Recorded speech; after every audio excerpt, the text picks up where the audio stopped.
کھانے میں نمک کم ہے، شوہر نے سالن سے بھری پلیٹ میرے منہ پر دے ماری۔ سارا چہرہ جل گیا اور ساس دروازے پہ کھڑی کہکا لگانے لگی۔ کانپتی آنکھوں سے چہرہ صاف کر رہی تھی جب وہ کمرے سے نکلا اور جاتے جاتے بول گیا، تیری سزا تو طلاق ہے، مگر اس سے پہلے وہ کرتا ہے جو آج تک کسی نے اپنی بیوی کے ساتھ نہیں کیا۔ میں اسی وقت سجدے میں گر پڑی اور روتی رہی۔ جب سر اٹھایا تو ہوش فنا ہو گئے۔ رات کے 8 بج رہے تھے۔ میرے ساتھ تیزی سے چلنے لگے۔ ان تیزی سے چلتے ہوئے ہاتھوں کے پیچھے ایک بہت بڑی وجہ تھی، جو کہ میرے شوہر کا گھر پہ پہنچنا تھا۔ آج اپنے چھوٹے بیٹے کی دوائی کے لیے میں کلینک گئی ہوئی تھی اور وہاں سے خوار ہو کر جب گھر واپس آئی تو کیا دیکھتی ہوں کہ میری ساس نے گھر کے کاموں کو ہاتھ تک نہ لگایا اور جیسا بکھرا پڑا تھا۔ جب واپس آئی تو گھر ویسے کا ویسا منظر پیش کرنے لگا۔ میرے پاس صرف 1 گھنٹہ تھا۔ اس 1 گھنٹے میں مجھے گھر کا حلیہ بھی سدھارنا تھا، کھانا بھی بنانا تھا اور اپنے بچوں کو بھی دیکھنا تھا۔ ان سارے کاموں کی لسٹ میرے دماغ میں چلنے لگی اور میں نے جلدی جلدی اپنے ہاتھ چلانے کھانا بنانے کے دوران مجھ سے ایک غلطی ہوئی اور اسی غلطی نے مجھ پر میری زندگی کی ساری خوشیوں کو حرام کر دیا اور مجھے اچھی طرح بتا دیا کہ میرے برے وقت میں کون میرے ساتھ ہے۔ میں بالکل تھک کر نڈھال ہو چکی تھی، لیکن گھر صاف تھا، بچے بھی صاف ستھرے تھے اور کھانا بھی بن گیا تھا۔ البتہ میری کمر کا درد جاتا ہی نہیں تھا۔ میں ابھی سکون کا سانس لینے صوفے پہ بیٹھی ہی تھی کہ باہر دروازے کی گھنٹی بجی۔ میں اچھل پڑی۔ میرے شوہر سخت مزاج کے انسان تھے، جن کے آتے ہی گھر میں ہنگامہ سا برپا ہو جاتا اور ایمرجنسی نافذ ہو جاتی۔ جلدی جلدی میں نے جا کر دروازہ کھولا، ان کے ہاتھ سے بیگ لیا اور انہیں پانی پیش کیا۔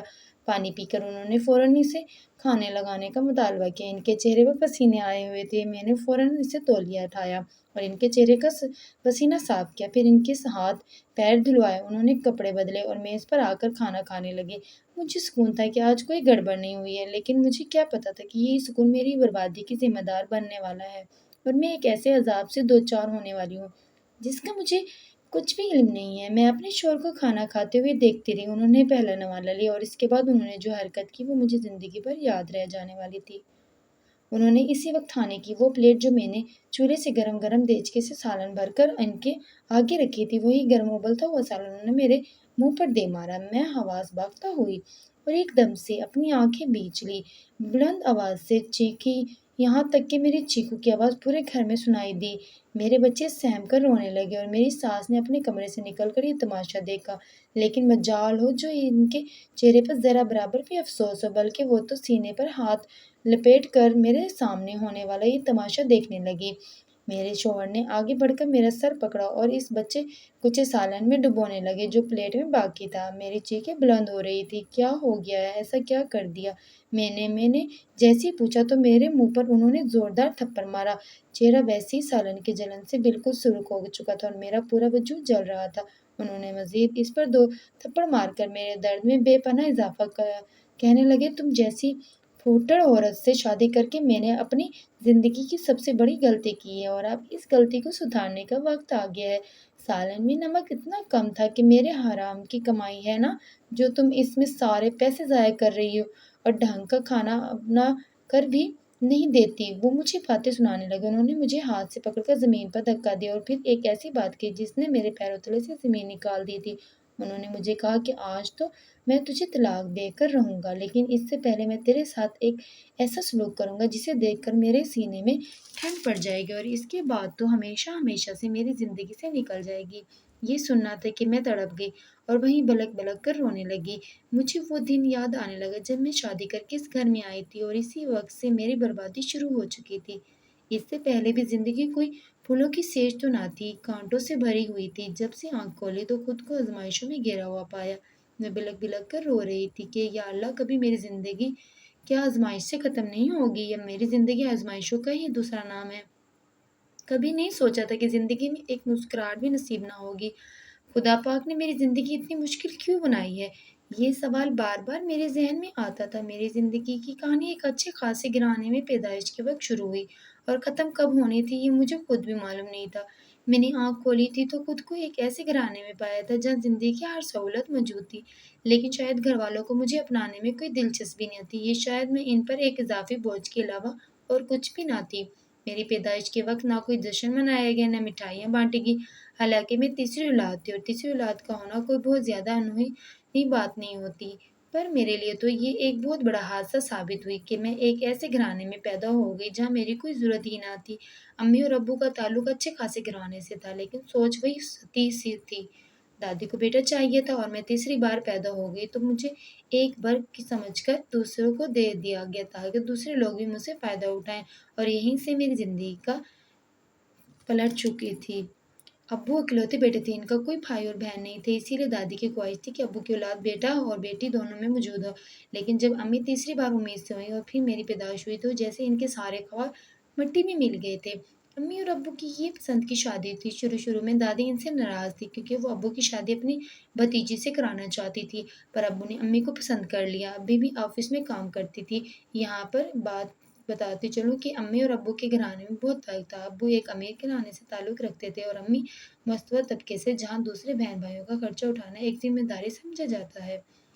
اسی وجہ سے کچھ حد تک امی نے ابو کو اپنے جال میں پھنسایا۔ یہ کہنا مناسب تو نہیں، لیکن یہی سچ تھا، کیونکہ امی ایک بہترین زندگی گزارنا چاہتی تھی، اسی لیے ضروری تھا کہ وہ کسی امیر کبیر شخص سے شادی کر لیں۔ ابو اس کمپنی میں سینئر مینیجر کے عہدے پر فائز تھے، اسی لیے امی نے ان کا انتخاب کیا اور ان کے درمیان محبت بڑھی اور یوں دونوں نے شادی کر لی۔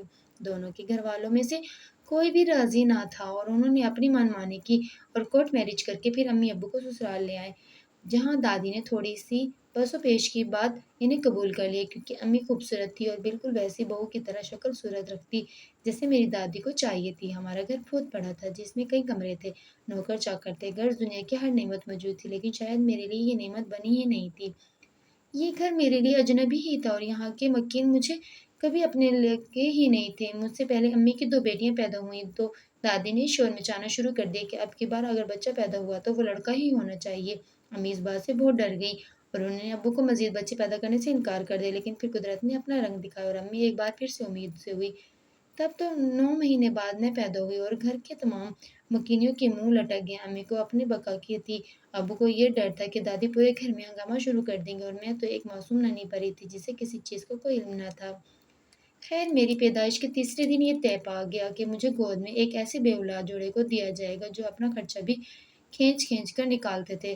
کاش میں اس وقت میں حواسوں میں ہوتی تو اپنی قسمت خود اپنے ہاتھوں سے لکھتی، لیکن افسوس میں ایسا نہ کر سکی اور میں ایک اونچے گھرانے سے ایک ایسے گھرانے میں آ گئی جہاں اولاد کی کمی کے ساتھ ساتھ غربت کے بھی ڈیرے تھے۔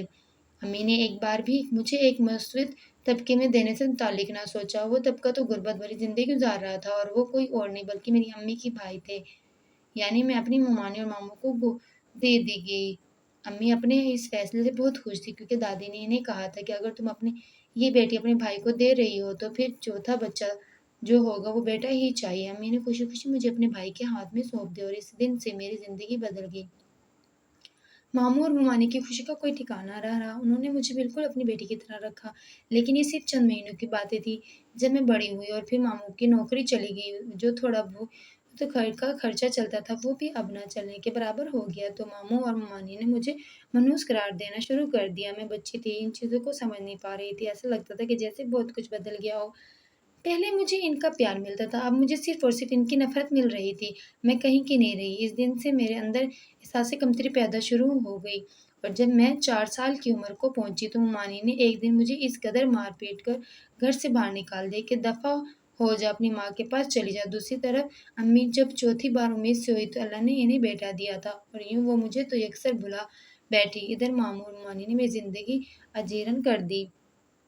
جیسے جیسے میں بڑی ہوتی گئی ویسے ویسے مجھے احساس ہوا کہ میں دنیا میں آئی ہی کیوں ہوں، کاش میں پیدا ہی نہ ہوتی۔ یہ خیال ہی بار بار میرے ذہن میں پیدا ہوتا۔ ماموں اور ممانی نے جب گود لیا، ان کے 3 سال بعد ہی ان کا بیٹا پیدا ہوا تھا اور تب سے انہوں نے مجھے نظر انداز کرنا شروع کر دیا۔ میں کیا پہنتی ہوں، کیا کھاتی ہوں، مجھے کس چیز کی ضرورت ہے، یہ تمام چیزیں جیسے اب ان کا درد سر نہیں رہا اور انہوں نے میری زندگی کو برباد کر کے رکھ دیا۔ میں بالکل ٹوٹ کر رہ گئی۔ جب 8 سال کی عمر تک پہنچی تب تک میں نے یہی جملے سنے کہ یہ بچی منحوس ہے۔ جب سے اپنے ماں باپ کے گھر سے پیدا ہوئی تو اپنی ماں باپ کے لیے اس نے مصیبت کھڑی کی اور اب جب ہمارے گھر آئی تو ہمارے لیے بھی مصیبتوں کے پہاڑ لے کر آئی ہے، جو ہمارے گھر پر آ کر اس نے توڑے ہیں۔ ان کی یہ گفتگو میرا دل چیر کر رکھ دیتی ہے۔ اب ان کے لیے ان کا بیٹا ہی سب کچھ تھا اور میں یہ سب کچھ برداشت نہیں کر پاتی تھی۔ انہوں نے مجھے تعلیم دلوانے کی بھی ضرورت محسوس نہ کی، لیکن جب میں نے ماموں سے جھگڑا کر کے یہ کہا کہ آپ نے بھی مجھے میرے ماں سے الگ کیا ہے، آپ پر ہی میری تعلیم کی ذمہ داری عائد ہوتی ہے، خدا کے لیے آپ مجھ سے میرا حق نہ چھیننا۔ تو انہوں نے مجھے سرکاری اسکول میں جیسے تیسے کر کے داخلہ دیا۔ میری یونیفارم، میری کتابیں، ان تمام چیزوں سے اب انہیں کوئی لگاؤ نہیں تھا۔ میں اب ان کے لیے کوئی اہمیت نہیں رکھتی تھی۔ جب میں پیدا ہوئی تو انہوں نے امی ابو کو ہر ممکن حد تک یہ یقین دلانے کی کوشش کی کہ ہم اسے ہتھیلی کا چھالا بنا کر رکھیں گے، لیکن ہر دعویٰ جھوٹا ثابت ہو گیا۔ انہوں نے مجھے بیٹی تو کیا نوکرانی ہی بنا کر رکھ دیا، صبح سے لے کر شام تک کاموں میں لگی ہوتی۔ حالانکہ میری عمر صرف اور صرف 10 برس تھی اور ان 10 برسوں میں مجھے اپنی زندگی سے ہی نفرت ہوگی۔ امی اور ابو نے پیچھے پلٹ کر نہ پوچھا ہے، ایک دو بار ممانی نے ان سے ملاقات کرنے بھیجا تو انہوں نے مجھے سے اس قدر اجنبیوں والا رویہ اختیار کیا کہ میرے آنسو نکل آئے اور میں نے یہ سوچ لیا کہ اس دنیا میں میرا کوئی بھی نہیں ہے، میری ذات کا محور صرف اور صرف میرا خدا ہے۔ اس کے علاوہ میں کسی اور کے لیے کوئی اہمیت نہیں رکھتی ہوں۔ میری زندگی ایک دم سے جیسے بدل کر رہ گئی۔ میں اب دن رات اللہ تعالیٰ سے ہی باتیں کیا کرتی ہوں اور اسی کو اپنا دوست بنا لیا۔ میں نے میٹرک مکمل کر لیا تو ماموں اور ممانی نے جلد از جلد میرے رشتے دیکھنا شروع کر دیے، اور رشتے بھی ایسے کہ میں کانوں کو ہاتھ لگاتی کبھی کسی 50 سال کی عمر کے شخص کا رشتہ ڈھونڈ رہے ہوتے تو کبھی بوڑھے کو سنبھالنے کے لیے کسی لڑکی کی ضرورت کے طور پر میرے نکاح کے لیے مجھے پیش کر دیتے۔ میں ان تمام چیزوں سے عاجز ہو گئی تھی اور روتے ہوئے اللہ سے صرف یہی دعا مانگتی تھی کہ یا اللہ تو مجھ پر رحم فرما اور مجھے ایسے لوگوں کے حوالے کر کے وہاں میری زندگی آسان ہو جائے۔ لیکن میری دعا قبول نہ ہوئی، بلکہ مجھے یوں لگتا تھا کہ جیسے ابھی زندگی میں بہت سی آزمائشیں آنا باقی ہیں اور مجھے ان کے لیے مضبوط ہونا تھا۔ دن یوں ہی گزرنے لگے، تبھی میرے پڑوس میں سریا خالہ آ کر رہنے لگی۔ اکثر مجھے چھت پر دن رات کپڑے سکھاتے ہوئے دیکھتے تو مجھے اپنے پاس بلا کر ایک دن انہوں نے پوچھا، بیٹا تم کون ہو؟ کیا تمہارے ماں باپ حیات نہیں ہیں؟ میں اکثر دیکھتی ہوں کہ تمہیں ڈانٹ رہی ہوتی ہے اور کبھی کبھی مار بھی رہی ہوگی، کیا بات ہے؟ کیا تم ان کی سگی اولاد نہیں ہو؟ میری آنکھوں میں آنسو آ گئے۔ میں نے ان سے صرف اتنا کہا کہ جب اپنے منہ پھیر لیں تو پھر پرائے سے کیا شکوہ کرنا چاہیے۔ میری عمر 12 برس کی تھی۔ میں نے انہیں اتنا بتایا تھا کہ میں ان کی سگی اولاد نہیں ہوں۔ انہوں نے مجھے پال کر بڑا کیا، زبردستی میرے ماں باپ سے لیا تھا اور میرے ماں باپ نے بھی انہیں شوق سے دے دیا۔ بس یہی اب میری کہانی شروع ہوئی ہے اور میں اب تک ذلیل و خوار ہوتی چلی آ رہی ہوں۔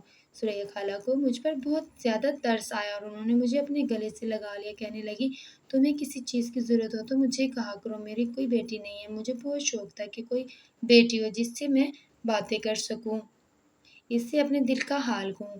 سمجھو آج سے تم میری بیٹی ہو۔ یہ سن کر میری آنکھوں میں آنسو آ گئے اور میں نے ان سے دوستی کر لی۔ یہ دوستی میرے لیے پالک ماں سے چھپی ہوئی تھی، ورنہ کوئی بعید نہیں کہ وہ مجھے گھر میں چھپا کر رکھتی۔ اب مجھے کوئی بھی مسئلہ ہوتا تو میں بلا جھجک سریا خالہ سے اپنے مسائل بیان کرنے لگتی تھی۔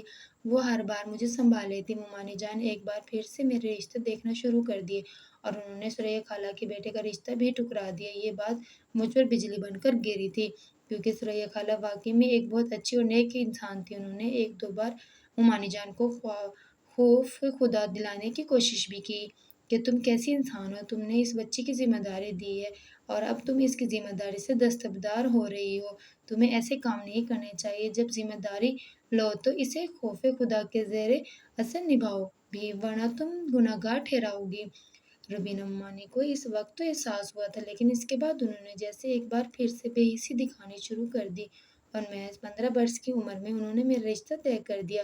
سریا خالہ کو بہت دکھ ہوا تو انہوں نے بار بار روبینہ ممانی سے کہا کہ تم ایسا مت کرو، میں اسے بہو بنانے کے لیے تیار ہوں۔ لیکن روبینہ ممانی کو شاید مجھ سے کوئی حسد تھا یا بیر تھا، کیا تھا مجھے کبھی سمجھ ہی نہیں آیا۔ انہوں نے سریا خالہ کی بات کا ذرا بھی مان نہ رکھا اور مجھے بیاہ دیا۔ وہ دن میری زندگی کا سب سے خوفناک دن تھا اور مجھے اس بات کا ذرا برابر بھی شعور نہ تھا۔ خوفناک اس وجہ سے کہ میرے سسرال میں اور میرے میکے میں کچھ فرق نہ رہا۔ ماموں اور ممانی نے تو جیسے مجھے ایک بوجھ کی طرح اتار پھینکا اور پھر اس کے بعد کیا ہوا میں لفظوں میں بیان نہیں کر سکتی۔ میرے سسرال والے شروع میں تو مجھ سے بہت پیار سے محبت سے جتاتے تھے، بالکل میرے ماموں مانی کی طرح، لیکن ان کے بعد انہوں نے جو کچھ میرے ساتھ کرنا شروع کیا اس نے میرے پورے وجود کو ہلا کر رکھ دیا۔ میرے اصل ماں باپ کو مجھ سے تعلق کسی خبر میں کوئی دلچسپی نہ رہی، نہ انہوں نے کبھی معلوم کرنے کی کوشش کی، بلکہ وہ اپنی زندگی میں مگن ہو گئے۔ انہوں نے اپنی دونوں بڑی بیٹیوں کو یعنی میری بہنوں کو اچھی جگہ بیاہ کر بہت سارا جہیز دیا تھا۔ یہاں جہیز نہ لانے کی پیدائش میں مجھے اپنے